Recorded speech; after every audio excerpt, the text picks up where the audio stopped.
Hey gamers, GM Joe here with ZenRP. This is the channel where I'm going to show you how to use roleplay to build a better life. Today we're going to be talking about a couple very foundational concepts, yes and negging. And you can think of these two as Spock and evil Spock. And we want to stay away from evil Spock. So yes and is a classic improv staple. And there's a reason why that it's so important here, because what is role play if not improv?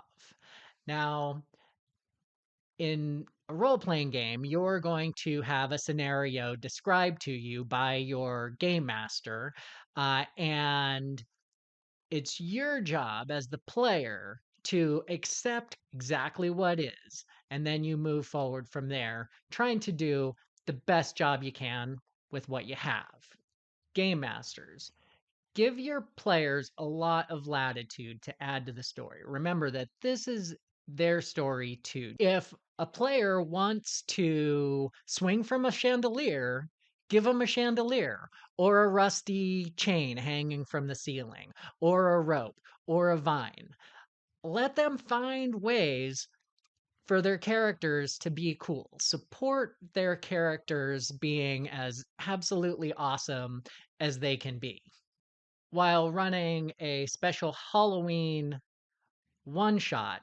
This was Professor DM's Cloak House. One of my players, who was a nun, slashed the tires of the police car while the police were out searching the property. The important thing about the scenario is that it's the players alone in a haunted house. Now all of a sudden there's a couple extra cops. What do you do? So what I did is I had the bumbling cops be the first victims of the serial killer who was outside trying to stalk players. By shifting the script just a little, it allowed the player to have influence over the story and give extra texture and detail that I, as the game master, wouldn't have planned for.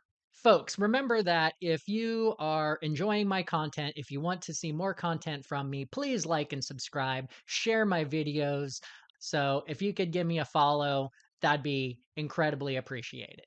The other topic we're going to be covering here today is negging. And this is the goatee wearing dark side of yes and. Negging is any thought or action that stifles player agency. When you are shutting down yourself or when you are trying to shut down other players. This is something that the GM can be doing or the players can be doing. And all negging comes first from self limiting beliefs, thoughts, behaviors that are within you. And remember that for your shutting down other people, negging is stifling you first. This is something that you want to break the habit of doing.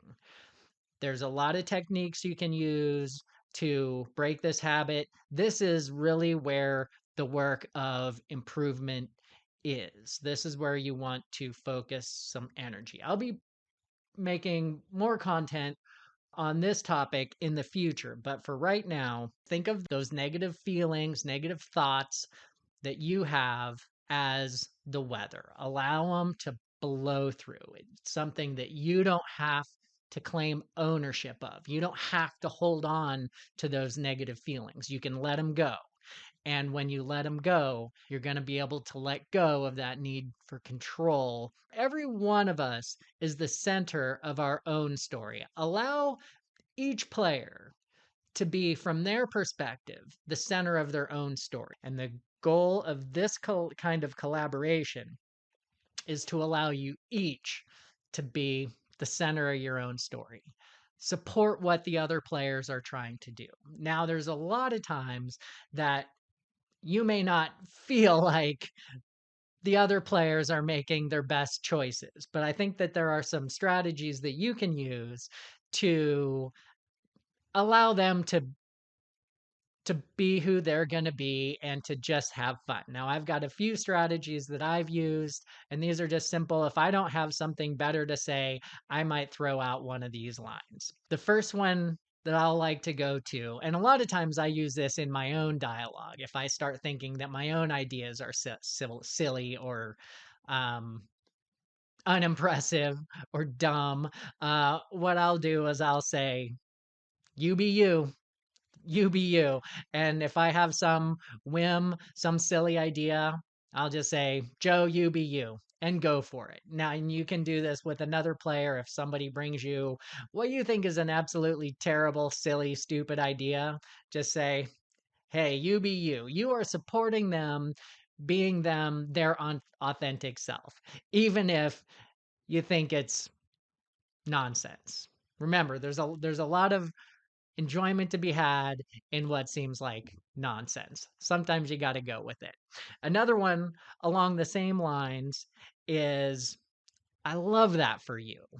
When somebody shows up with just an insanely terrible idea, just say, I love that for you.